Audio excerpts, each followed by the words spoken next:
Good afternoon. Hi. Hi, good afternoon, Boracay, and good afternoon to all the people watching on the live stream and most especially watching on the replay. And we have a very special guest, Amanda Tirol of White House, Los Indios Bravos, and Boracay Weddings by Amanda. Yes. And Yes. this is a very special. I know a lot of you guys are wanting to go to Boracay, and we'll get an update on what's happening in Boracay. What were the learnings over the how many lockdowns, na ba? How many closures Ang and dami na. lockdowns? Ang dami Ang na. dami na. Madami na. And so this is a story of resilience of the Boracay businesses. And maybe if you have some questions, you want to join our discussion today, please feel free to join in. If you're planning to go to Boracay, maybe you have some questions, please put your questions in the comment section below. My name is Anton Diaz, founder of Our Awesome Planet. All right. Thank you. And we're here talking to thank you for All right, Amanda. So maybe you can make an introduction first of White Yes. House, Los Indios, and what you do. And then before we start our discussion on Boracay. Okay. Yes. Hi, everybody. I am Amanda Tirol. I am the founder of Events by Amanda Tirol and married to Bong Tirol. Our family owns the White House Beach Resort.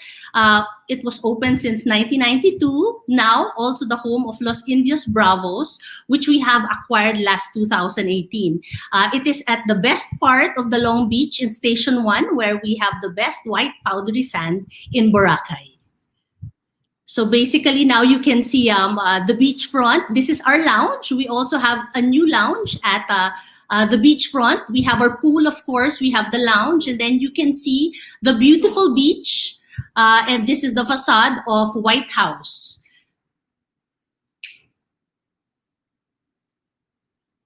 So there you can see how beautiful and sunny it is in Boracay now. It's so nice to enjoy the beach. It's not raining, no? It's not. It's nice and sunny. So as you can see, that is live right now in the beachfront. Oh, yes. And Boracay is open, correct? Or Yes, Boracay. Actually, Boracay was really open. It was just closed for the NCR Plus bubble. But the other places, which was under MGCQ and GCQ, was still allowed to enter. But of course, majority of our local tourists come from the NCR Plus bubble. So we opened again to them starting June 1. June 1. All right. So okay, let's start our discussion. Yes. So what happened during the during this, final, hopefully final, Yes, final the latest closure again, latest, right? What has lockdown. happened? So What has happened basically, in terms of the hotels? Yeah, first. okay, so of course, a lot of the hotels when we were closed for the NCR Plus bubble was also closed because not a lot of people were entering. There were a few restaurants that remained open to service the local tourists that were still coming, the long-time staying guests, the people that live on the island. So, but basically, previously we had only the nasal RT-PCR needed when you came to the island. Now we added the saliva RT-PCR, so that is allowed. So basically, That's it is a allowed. cheaper, yes, so it is a cheaper option for people that want to come, diba? Kasi almost half the price, and then the DOT has worked with some hospitals and testing centers like the PGH, wherein they shoulder 50% of the testing fee. So if you go to the PGH, you can take your RT-PCR there only for 900 pesos. Wow. Okay. Pero merong on the ground testing o wala? You have to take the testing before, no? You have to Before take the you fly. testing before you fly. So that is part of the requirement. So you have to give the negative RT-PCR result. You have to give your confirmed hotel and flight bookings. Now, for flights, you can only fly via Katiklan for the tourists. So don't make the mistake of booking Kalibo. That's only for the locals for right now. So tourists come in via Katiklan. You also need to download a new app, which is called the S-Pass, the Safe, Swift, and Smart Passage app that is needed. Okay, bago yan, no? Parang Yes, last time. yes, yan yung pinakabago. That was the only thing that they added. Okay. And this is the QR code na nasa app. Yes. Yes, Okay. this is the QR code. So you get a QR code there. But of course, once you have your negative RT-PCR, the hotel and flight booking, you still have to email it to Tourist Boracay to get Okay. another QR code from them. Okay. We'll say hi muna people tuning in. So Tere Villa Vicencio, hello. Of course. Go Mom. Sasha. Nori, hello. Of course.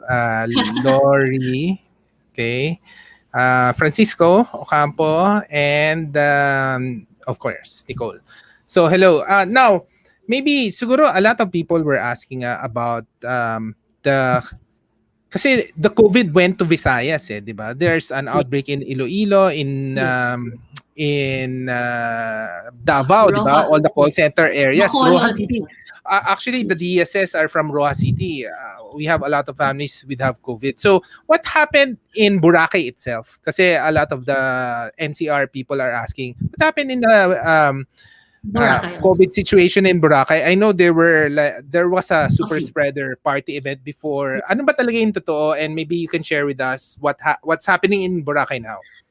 So, of course, right now, there are testings na. Dati kasi, syempre, walang masyadong test sa Boracay. So now there is testing, they vamped up on that. The hotels, given by the DOT, you have to test all of your employees para they'll know. Of course, stricto sa amin, we also had surgical lockdowns, as they called it, wherein at different places, nung naka-lockdown na tayo sa Manila, they locked down. Hindi naman ganun karami yung COVID sa Boracay, but because we are a very small island, we don't want it to spread. Diba? So what happens is, when you think you have something, the local Malay Health Office will actually get you and give you free testing. They put you in one of Nice. they give you free testing, diba? And if you really are positive and have no place to self-isolate, we also have our quarantine facilities in Malay. And then, of course, there they take care of you, diba? So, sa amin, very, very little or 0 to none ang, deaths namin. Kasi, okay, meron nagkakasakit. But of course, people kasi come in and out of the island. What I think is there were irresponsible people, that falsify their RT-PCR results, right? Syempre, as much as we'd like, how COVID is, madaling kumalat. So, kaya medyo kumalat sa island. Pero now, I know that is in control already. There are testings. Meron na kaming sa local hospital namin. Of course, sa Kalibo din. So, okay naman. Hindi kami kasing dami nung iba. But we were still open that entire time. People could still come in. But very strict nga lang tayo with the negative RT-PCR results. Oh. Bawal ang party, of course, because of that. Bawal din ang party so sa bawal island. na yung party. Bawal naman ang parties Bawal talagang party sa island. Parang kahit saan naman sa Pilipinas, di ba? Bawal ang parties, di ba? And then, of course, we also have a curfew. So, we had a new executive order nung June 8 lang na we were given a curfew from 10 p.m. to 5 a.m. Okay, so kasi dati parang 1 a.m., di ba? Yes, we went up to 1 a.m. to 4 a.m. So, syempre, they closed it up a little bit more. But, of course, when you are working, if you show your ID, maski kahit saan naman in the Philippines, you can still pass. All those people are still exempt. Okay. And so what happened? Maybe can you share with? I know a lot of people wanted to help Boracay also or go to Boracay. No, Yes. what happened during this closure? I know I met a lot of people really had a hard time. No, kasi this was supposed to be the peak of Boracay, di ba? Summer. Tapos ngayon lang nabukas. Exactly. What happened? Exactly. What's happening on? So, syempre, maraming resorts ang nagsarado. So, because of that, the occupancy rate, even if there are a few open, occupancy rate is very low. So, like kami sa White House, 50% ang occupancy rate namin. But majority are rebookings from canceled reservations during the closure. Syempre, the flights canceled, they had to rebook. So, ang maganda naman sa Boracay is when you book, you can rebook. Usually, unlimited naman yung rebooking within the year, right? Some resorts will say 3 times, but it's usually unlimited. Syempre, like us, for example, we're only able to retain 30% of our staff during that closure, mainly those handling maintenance and security of the property. And then, parang Manila, may vaccinations na rin kami sa Boracay. Yun ang maganda, di ba? Yes. So, vaccination is ongoing in the island, which I'm very happy, to share. Kasi at least, priority, lahat ng matatanda, senior natin, may sakit. Now, A4, very soon enough A4 will follow, at least will help boost confidence for tourism in the island. Yes. Yeah. I think the A4 vaccination would really help out eh. And I Yes. guess but people coming from Manila hindi naman required na you're vaccinated, di ba? Or Hindi pa, hindi there a required. special na you have like a vaccine passport program sa Boracay o wala? There's no discrimination whether. Wala Okay. pa. There's no discrimination. So whether you're vaccinated or not, you can come. Hindi naman vaccination. Maybe kasi sa Manila may mga benefits eh. Parang if you're vaccinated, you're free, ganyan. Free dessert Yes. or something. Hopefully I think the resorts and the restaurants will do that soon. Copy, wherein you have a discount if you show your vaccination card. I think they'll do that too. But right now kasi, most of the resorts in the island, 50% off na. So as is, very yes. low na, 'di ba? Ang Yes. prices namin. And then the flights, you can get a flight for 2,000 to 3,000 pesos. So coming in is already cheap. And then nga, what I said earlier, the DOT, they're subsidizing testing, so you can get as low as 900. Ngayon, kung ayaw mong gawin yun, you don't want to go to PGH, the saliva RT-PCR of Red Cross is 2,000, drive-through in Manila. So, it's very reasonable already. Yeah. Now, I have to ask you because a lot of people are considering going to Boracay pero staying longer term. Now, you have to give us idea or maybe tips kasi nga people can really work from home at the same time study online in the coming school year. So, is White House open for long-term rental? What's happening with the long-term rental in Boracay? Actually, sa White House, meron na kami niyan. So we have a guest that wanted to stay. So meron kaming monthly. Syempre, bibigyan namin ng special rate yon.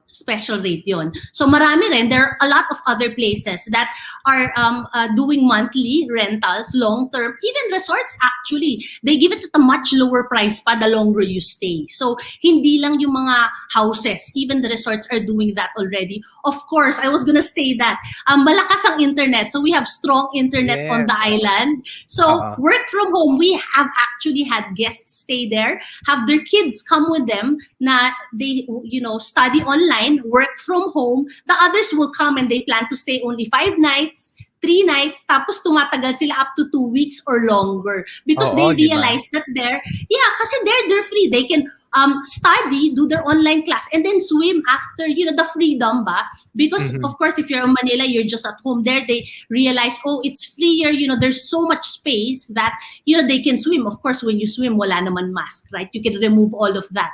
Of course, when you're walking the beach, you wear your mask. But because there's so much space, diba, they like to stay longer. So, lahat yun pwede sa Boracay.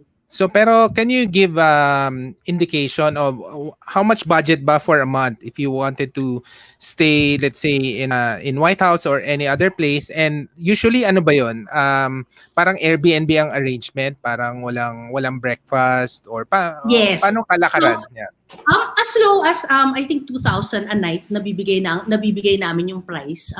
Of course, we still clean the room, pero so hindi na siya araw-araw. Yes, we still clean the room and change the sheets. There are certain, number of days in a week lang that we do it. There's no breakfast included, but of course, if you'd like to make paluto, we can do that also. You know how you just purchase it, buy your food, or make pabile, we can just make paluto for you. But usually, because, we give you a special discount also in our outlets, they will eat there. But people like to walk around and try the different restaurants to help also, local tourism and all these restaurants na, 'di ba, na walang pumupunta, so they want to help that also. And we also recommend all these other places. Hindi lang sa amin. Parang we help each other out.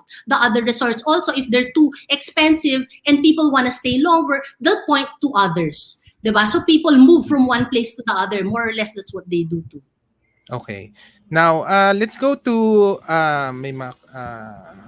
wait, there's a question.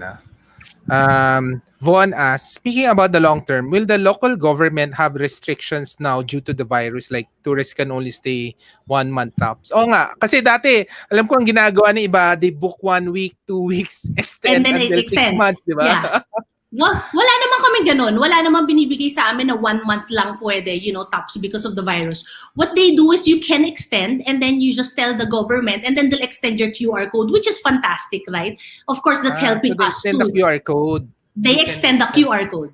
You definitely can extend the QR code. And then of course, I don't think they will really say, ito lang pwede. But if you feel sick, it's always open. The Malay Health Office naman says, if you feel sick, we'll test you. They'll Okay. get you, they'll help you with that. So, Okay. All right. Let's talk about Los Indios Bravos, no? Kasi one of the nice thing or awesome thing about White House is you really also have a really good restaurant. What happened to Los Indios Bravos during this lockdown? And are you guys open now? And what's happening in the restaurant?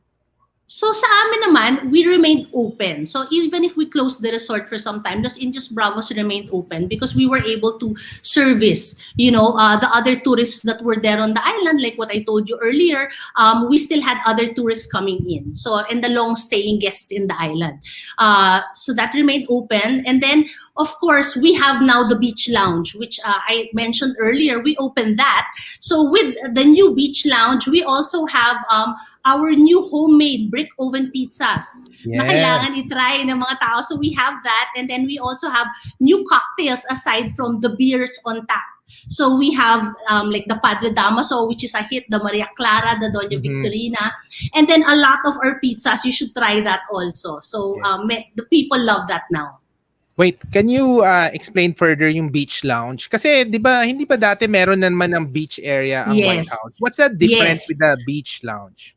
So before, it was Station 1 Beach Lounge, it was called, and it had an all different menu. So right now, we put that together already, and now it's called Los Indios na. So we have the same food from Los Nice. Indios, and then we added the pizzas, the brick oven pizzas, plus all these different cocktails also. So dinagdag na namin. Before kasi Los Indios sa likod lang sa restaurant. Now you can enjoy it and be in the beachfront as well.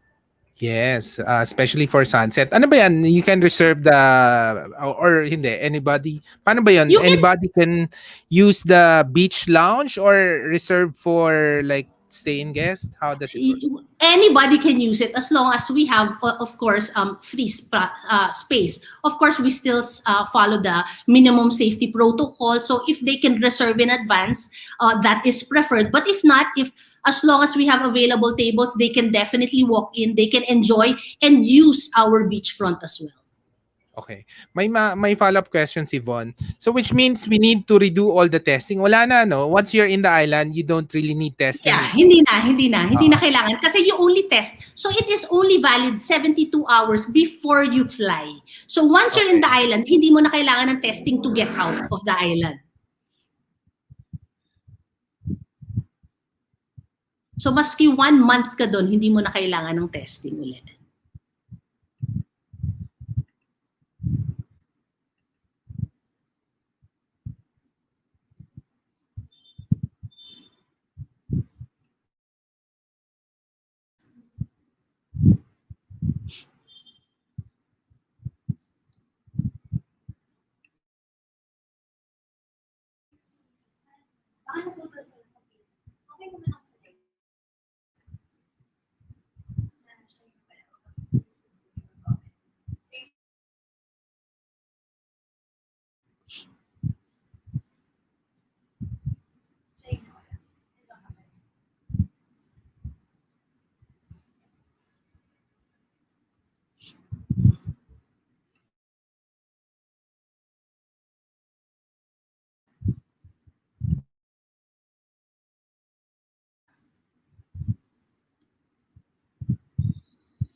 Look how beautiful Boracay is now. Oh? It's so sunny there. So you guys have to come and enjoy Boracay. You have to experience it for yourselves.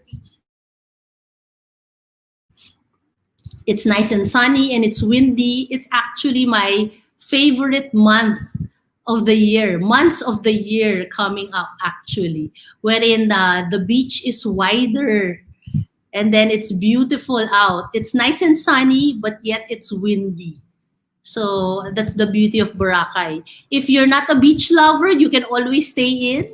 If you are a beach lover, ayan, unlimited swimming all day.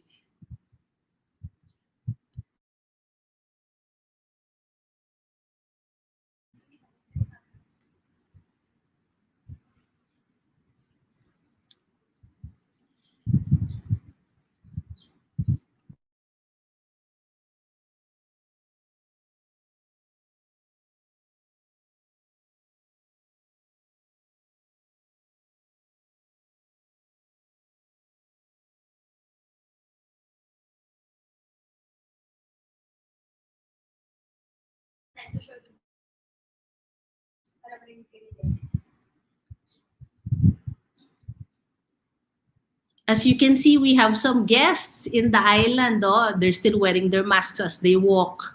But of course, when you swim, you don't have to. You can remove that, and as you can see, there are kids also. So that's why it's perfect to come to the island because number one, you have so many options of cheaper resorts at this point, and then you can have the beach all to yourselves. There's not a lot of people. Of course, making it safe. You can social distance, diba? You can enjoy. So here are samples of the food that we have in our beach lounge. So that is our homemade brick oven pizza. And then we have, of course, our cocktails. So those are the cocktails you have to try when you come to the island. That's a hit with a lot of our guests that come.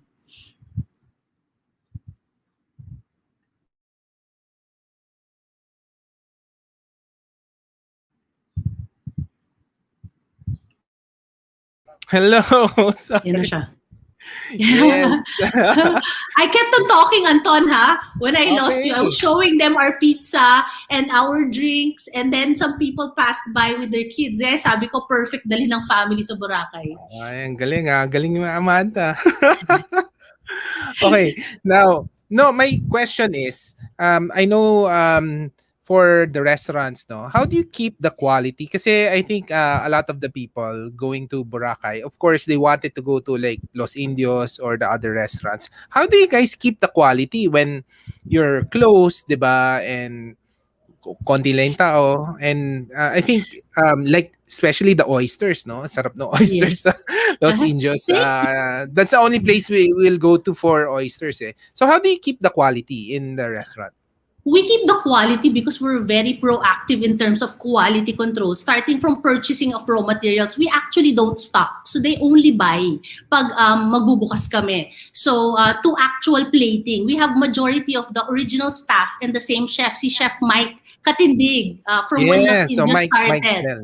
Yes. Yes, that's the foremost reason for the consistency and quality of our food. Of course, si Chef Mike at saka si Chef Sarina, their attention to detail is also observed. They want to make sure na they always check the quality and constant reminder, of course, to staff to deliver the utmost service at all times. Ayan, no? So kung makikita mo, si Chef Oo nga. Sarina, yan ang ano niya, specialty niya yung mga pizza namin. And then yung bago namin, cocktails, as I was saying earlier, na is a hit to all of our guests. And then, so sa lounge, we have our happy hour from 7 a.m. to 7 p.m. So we still have our happy hour. What do you mean 7 a.m. to 7 a.m.? 50% off ang drinks Buong natin. Oo, buong araw basically, di ba? Pag gising mo, pwede ka na uminom ng alcohol or the beer on tap. You know, a lot of the people love that. So kami lang ata is one of the few restaurants in the island that have the beer on tap. What's the protocol for alcohol ba on the island? Are there Right now, we are on liquor ban. So starting on June 8, 2 weeks siyang liquor ban. So after that, hopefully matatanggal na yon. Syempre, they want to limit movement and we want to make sure because nga like we said sa Visayas, meron outbreak. We want to make sure na hindi tataas yung numbers naman sa atin. At saka safe lahat ng tao. Yan, yon. Let's marami nagko-comment pala kanina pa. Padre Damaso, masarap nga yung cocktails. Masarap nga yung cocktails. As Of I course. said, yung mga hit namin ngayon is the Maria Clara, the Padre Damaso, the Doña Victorina. So yung Maria Clara may tequila, yung Oo. Padre Damaso has gin, and Doña Victorina has the mojito. Mojito flavored siya. All right. We'll say hi to Chef Mike is here, Chef Sarina. Ang dami ah. Very good. I think yun nga what I like about Los Indios is may craft beer ka na and then you really have good cocktails also. So Thank the you. craft beers are still there, di ba? Parang on Yes, tap. they're still there. Yes, craft beer is all still there. All still there.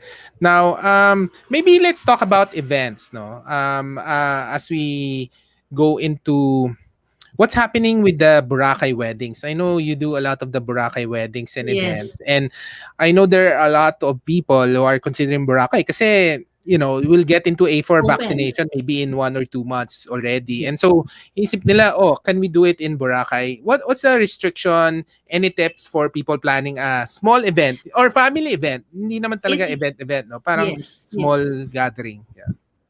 Well, of course, aside from calling me if you have an event, no kidding aside. So basically, parties right now, of course, for the next 2 weeks is not allowed. But we have been doing intimate weddings and, family gatherings that have been coming with everybody. As long as we follow the minimum health protocols, we're able to do it naman. So, and I'm happy to say, all of the events that we have done there, wala pang nagkakasakit. Nobody has gotten sick, of those that have done events. And then we usually push for at least antigen testing for the local suppliers that you get because we do have a good pool of a lot of local suppliers kasi syempre the guests when they come in tested na sila ng RT-PCR. So the locals, so that the guests that come in also feel safe, are pushed to do antigen testing which a lot of my clients do naman. And what's nice with Boracay kasi it's open air, open space. And usually, di ba, that's what they say. We follow social distancing. So pag wedding yan, a round table for 10, 5 to 6 na lang guests. And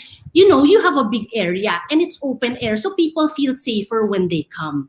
And then, of course, ang dami natin hotels and restaurants na magagaling, they have good service, they have good location, good food. So come na and do it there. And like what you said, vaccination has started na sa amin. So a lot of the A4, which is the people in tourism, will already be vaccinated by that time, which will, boost the confidence of the people that are coming to the island naman.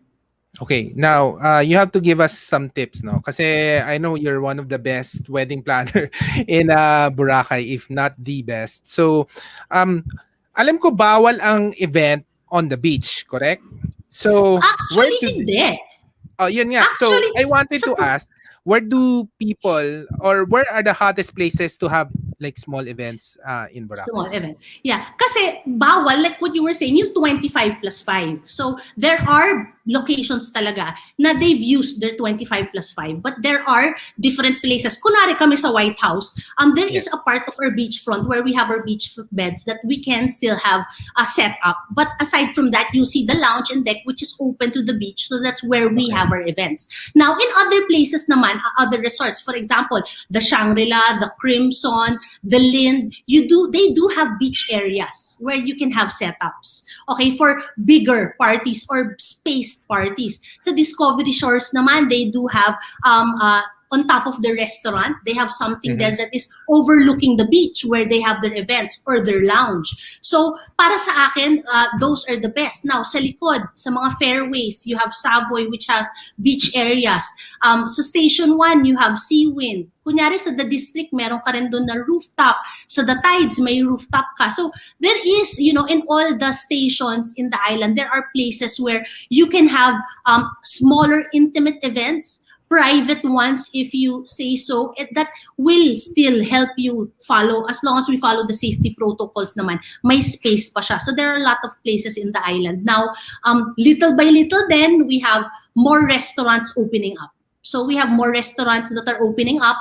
You don't necessarily have to party or have it be a bar, restaurant, help support them. So there are places that you can go from one place to another, like Dos Mestizos, di ba, sa likod, meron sila. Mm-mm. Because kami in Boracay, we wanna help each and everyone eh. Hindi Oo. lang kami, hindi lang White House, hindi lang Los Indios. We want to help everybody else because gusto namin the entire Boracay is the one that gets back up on its feet, di ba?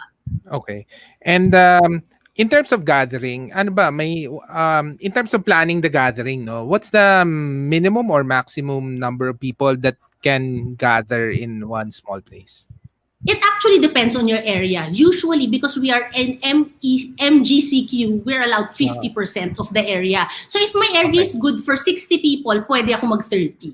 So, kaya yun ang kagandahan sa Boracay. So if I'm, for example, at the beachfront of the Shangri-La, which can before occupy 200, so pwede yun ng kalahati, di ba? But usually naman, they don't maximize that. They will go for lower because they want to make sure everybody is safe. Okay. Now, in terms of restaurants, you mentioned restaurants, diba? Are they open na ulit? Like Dos Mestizos, the ones in the mall and Yes. the ones in you? Everybody's open ba or some people are still closed? Not everybody is open. Some people are still closed, but little by little they are starting to open up. Nga. That's the thing, right? Right now, they did put the liquor ban, so the people in the island, they are trying to ask the local government if we can exclude tourism, diba? So that they are starting to open up, so we can help more of the people that work for us come back to work, diba? Oo. And the parties are not allowed, Not allowed, or yeah. may ano lang, may time lang until 10 p.m. For right now, yung parties natin for the next 2 weeks, actually we started June 8, is not allowed. But I think after that, because we have ever-changing rules, every 15 days we change the executive order, I'm sure it will be allowed. Now, of course, if you have dinner, there's a group of you that come to Boracay, and usually that's the case, right? There's a group of 10 or 15 friends and family that come. They can eat in the restaurant. They can stay there. We follow the rules of social distancing and all of that. And then they can stay till 10 o'clock. Now, if you're, for example, in a White House, lalakad ka lang a few resorts down from Los Indios, walang problema yon. They won't stop you naman if you go, a little bit longer. So, walang problema yun. A little bit longer. And may mga guest kayo. Oo, may mga guests kami. Luckily enough sa White House, we have nga people. We have rooms, guest checking in. Yung mga naka-cancel noon, they're now rebooking and they're now coming in. And then sa lounge, there are a lot of, like what I said, the local tourists and the longer staying guests. Because we have a lot of people that have stayed there not 1 month, 2 months, the others longer. They decide to lock down in Boracay. And I know there are certain kids that are still summer, no? Kasi parang some of them just closed their school year and they'll be back August. Ano ba yan? They're allowed. Are they? What's the new rule for kids and for kids? Lahat. Everybody's allowed. From infants to seniors, you're all allowed to come to Boracay as long as, again, we have the negative RT-PCR, you can come, and that's the beauty. So the others that are cooped up in their homes with their families na years nang hindi lumalabas, yung may isang taon nang hindi lumabas ng bahay dahil natatakot, they can come to Boracay. So pwede sila mag-enjoy. All the airlines are available? All the 4 airlines are operating? Yes, they are operating. They are operating sa Katiklan. You have PAL, Cebu Pacific, and all of that. So, pwede silang lumipad to come to the island. They just have to check the schedules. Okay. I know before there were like deals na hotel plus airline. Meron ba kayong ganyan? Meron pa rin deals ganon with AirAsia. I know we have that. So yes, they have deals of hotel and the flight in one. But even if you don't get naman those deals, you can get cheap flights online and then you can get cheap rooms pa on the island. Okay. Ang galing but so is it habagat season na? What's happening on the ground? Maaraw ba? Summer.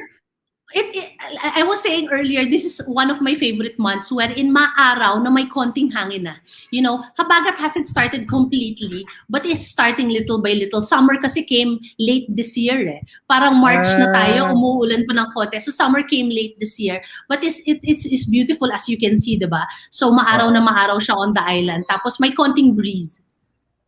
And are there international tourists allowed na ba sa Boracay or still local tourists? All of you are If still like for local if tourists now. no, if you're an international tourist that is in the Philippines na, walang problema. So there are a lot of foreigners that you will see on the island. Actually, earlier there were foreign tourists walking in. But yun yung mga based sa Philippines. So, but yes, they are allowed. As long as they are in the Philippines, they can come to Boracay. Okay.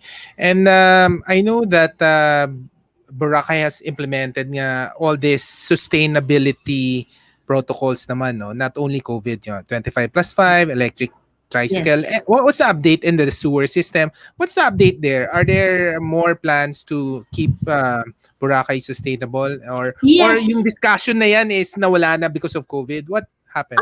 It's actually in the works. I think they're talking about BIDA taking over Boracay, wherein if Congress passes that, BIDA will take over Boracay so that they can continue what the government has already started. Meaning, of course, take care. The sewage system, they have that, the roads, the trash, everything to keep Boracay sustainable. And I think even with COVID, that is continuing because we want the best for the island. We want to make sure that we take care of it na umabot pa siya sa mga anak ng anak namin.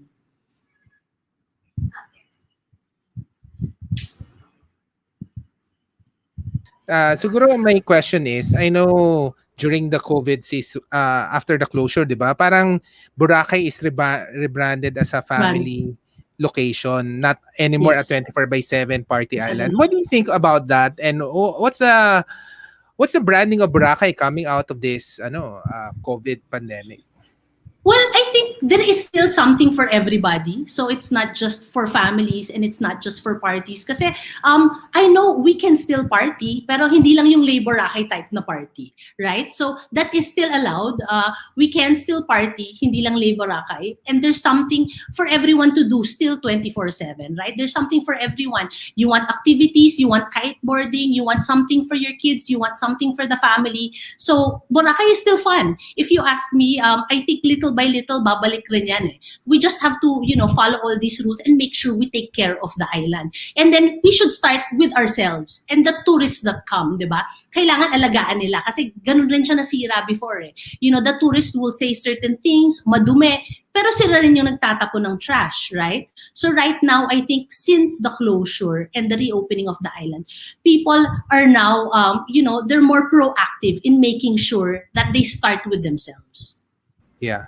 And so I think mukhang okay naman. Everything's going for Boracay now and hopefully everything will be fine. How do you look at the second half of this year for Boracay? Are there plans that the whole island is doing, and what can tourists look out for in the second half of the year? Well, like what we said earlier, vaccination for everyone, to vaccinate everybody in the island so that, tourism can open fully na sa atin. So we're hoping, of course, at the end of the day, it's the local government's call and the government with what is happening with COVID. But because we are good with our vaccination, that we will open completely na. And then sooner or later, we also open to foreign tourists because at the end of the day, tourism really is our bread and butter. So as we open the entire country, the Philippines, to foreign tourists, then our locations will also be better. So hopefully, I know I've heard and I've read wherein the Philippines is considering the green lanes, wherein if you're fully vaccinated, you don't have to quarantine anymore. So we're hoping that will happen na, 'di ba? Para naman hindi lang Boracay, ang buong Pilipinas, tourism will already get up. And are you guys receiving bookings now for like the bear season, or what's happening? Yes. Or We are are people actually. optimistic about the bear season for? People are very optimistic. We actually have bookings from international guests. So international guests are Wow, still talaga? booking. Lalo na yung mga returning guests namin na every year Mhm. bumabalik sa Boracay. Yes, meron kami. And they're also paying deposits, ha? So, at least Wow. we can see some light at the end of the tunnel because people still want to go. They're still booking. They're still paying. Because especially now, the come on is if you book for the Burr months and we have a discounted rate, now we'll give you that discounted rate. It's book and buy nga lang. But at the same time, you can rebook. So for us, if you want to come in December, why pay higher rates? You can pay the lower rates now. In the end, if you don't come, we're open to you rebooking. Okay. And when you do the rebooking, the airlines are okay lang with rebooking or there's a rebooking fee? Paano ba? Usually with the airlines, if you book the ones with rebooking, walang problema. They also allow rebooking fee, or if they cancel the flight and you're not sure when you're coming, so they'll give you back your money in the sense that it's not in cash, like in points, right? And then you can rebook again when it's time for you to come. Okay. And maybe last few questions. Are there new things to look out for in Boracay? New places, new restaurants, or what's Yes. happening? Yes, there are new restaurants, coming up. Yung sa True Home, our good friend owns that. They opened in their Station 1 restaurant, so that's something new. Of course, Dos Mestizos, close to us in Station 1 sa likod ng Seawind, also opened. And then, of course, you have those different restaurants that have been on the island already that maybe not a lot of people know. So you have restaurants for example, in Discovery Shores, they're Italian, Forno, that is there. Diba? So you have all of those. Not all of them have opened up yet, but little by little na. The other restaurants in D-Mall have opened up. Sa Diniwid, we also have new restaurants that are there. The locals definitely will know, and the resorts will know, and they also tell the guests this as they come. They share with them what restaurants are open. Wow, ang galing ah. Alam na alam mo lahat, Amanda. Kasi we share it with our friends also that come Kasi they ask us kung anong meron. Diba? Like what I said, tulungan natin yung buong Boracay at yung ibang businesses. Maybe just final thoughts, final words. Can you invite people to come to Boracay and maybe give them final advice what should they think of coming to to the island and how to enjoy the island?